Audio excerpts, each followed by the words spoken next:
विचारांचे व्यासपीठ असलेले न्यूज लाईव्ह चंदगड या लोकप्रिय यूट्यूब चॅनेलला लाईक करा, सबस्क्राईब करा आणि शेअर करा.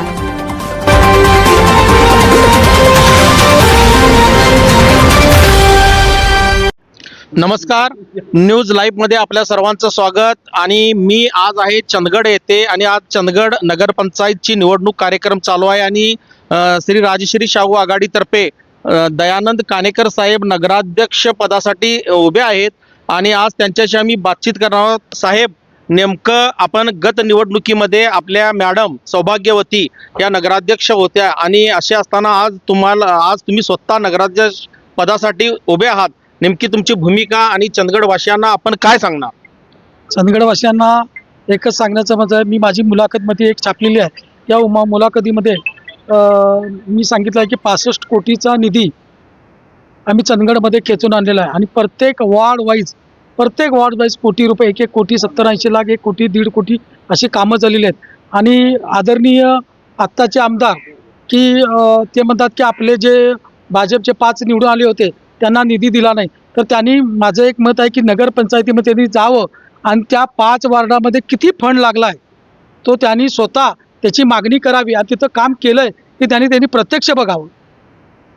साहेब, परवा एक प्रेस झाली, विरोधकांनी एक आपल्यावर घणाघात केला की आपण साधी गटरांची कामं नाही केलेली आहेत. ह्याच्यावर आपण काय उत्तर देऊ शकता?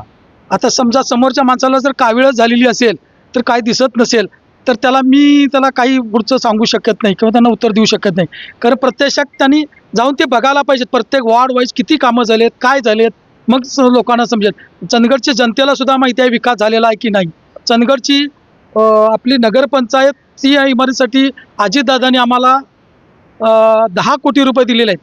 परत वाचनालयासाठी 1.25 कोटी रुपये दिले आहेत. भाजी मंडईसाठी आम्हाला आणि मटन मार्केटसाठी 5 कोटी रुपये आमच्याकडे पैसे आलेले आहेत. पुढे ते काम चालू, जानेवारीमध्ये प्रत्यक्षात ते काम चालू होईल.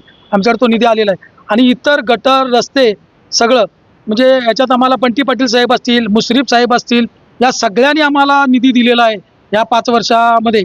आणि वैशिष्ट्य करून ज्यावेळेला महामारी कोरोनाची ज्यावेळेला होती त्यावेळेला आम्हाला बंटी साहेबांनी अग्निशामकची शववाहिका आणि इतर सुद्धा म्हणजे कचऱ्याच्या गाड्यावर सगळं त्यांनी आम्हाला दिलेलं आहे या सगळ्या नेत्यांनी. आणि आमदार साहेब म्हणतात की गावात काहीच कामच झाली नाहीत असं म्हणतात. आमचे शिवाजीराव पाटील साहेब आमदार म्हणतात की कामच झाली नाहीत, पण त्यांनी प्रत्यक्षात वॉर्ड वाईज माहिती घ्यावी. 17 वॉर्डमध्ये किती निधी लागला हा त्यांनी प्रत्यक्ष माहिती घ्यावी आणि मग बोलावं. साहेब, आपल्या सौभाग्यवती नगराध्यक्ष होत्या गेली 5 वर्ष. आज तुम्ही ह्या चंदगडमध्ये फिरत असताना आपल्याला ह्या जनतेमधून, ह्या नागरिकांमधून कितपत असा पाठिंबा मिळत आहे? लोकांच्या मधून काय तुम्ही ऐकू शकाल? आता काय आलं, विरोधकांची पायाखालची वाळू सरकलेली आहे.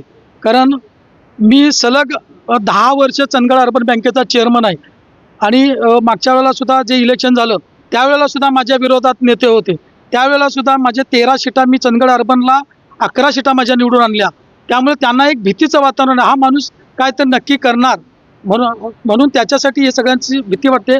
मागच्या वेळेला सुद्धा आम्ही आमच्या स्वतःच्या नगरपंचायतीसाठी 11 उमेदवार निवडून आणले आणि त्याच्यामध्ये अपक्षाने 3 लोकांना आम्हाला पाठिंबा त्यावेळेला दिला होता.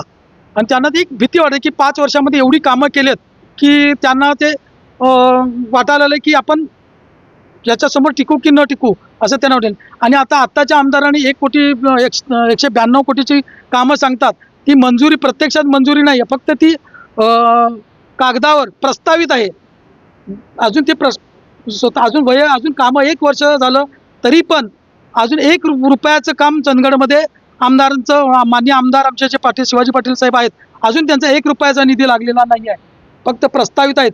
5 कोटीची कामामध्ये त्यांनी आम्हाला देतो ते दिले, ती अजून सुद्धा कामं चालू झालेली नाहीत किंवा त्याचा कुठंही टेंडर निघालेलं नाही, काही नाही आहे. साहेब, आता एक शेवटचा प्रश्न, आता पुढील आपलं एक काय व्हिजन आहे चंदगडसाठी? आपण चंदगडसाठी काय करणार आहात? मी चंदगडमध्ये सगळ्यात पहिला शांतता कशी राहील याच्यासाठी मी प्रयत्न करणार आहे. परत चंदगडच्या लोकांना रोजगाराची संधी कशी उपलब्ध होईल, माननीय मुश्रीफ साहेब असतील, अजितदादा असतील किंवा इतर आमचे राजेश पाटील नेते असतील, नंदाताई असतील, यांच्या माध्यमातून आम्ही काहीतरी इथं नियोजन करणार आहे. परत राहिला प्रश्न हॉस्पिटलचा, आत्ताच माझं चर्चा आमचे नावीद मुश्रीफ साहेब यांनी बोलून दाखवलं आहे की चंदगडमध्ये आम्ही एखादं मेडिकल हॉस्पिटल आम्ही उभा करणार आहे आणि त्यांनी मला तो शब्द दिला आहे. त्यामुळे तो शब्द पाळतील असं मला वाटतंय. कारण आजपर्यंत त्यांनी आम्हाला दिलेला प्रत्येक शब्द मुश्रीफ साहेब असून देत, अजितदादा असून देत, त्यांनी आमच्याशी म्हणजे तो दिलेला आहे आम्हाला शब्द आणि तो पाळलेला आहे. ठीक आहे साहेब, तुम्हाला खूप खूप शुभेच्छा.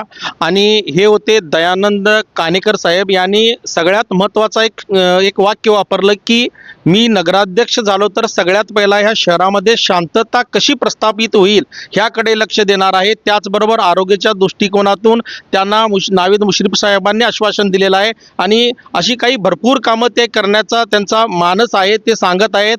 न्यूज लाईव्हसाठी बाबा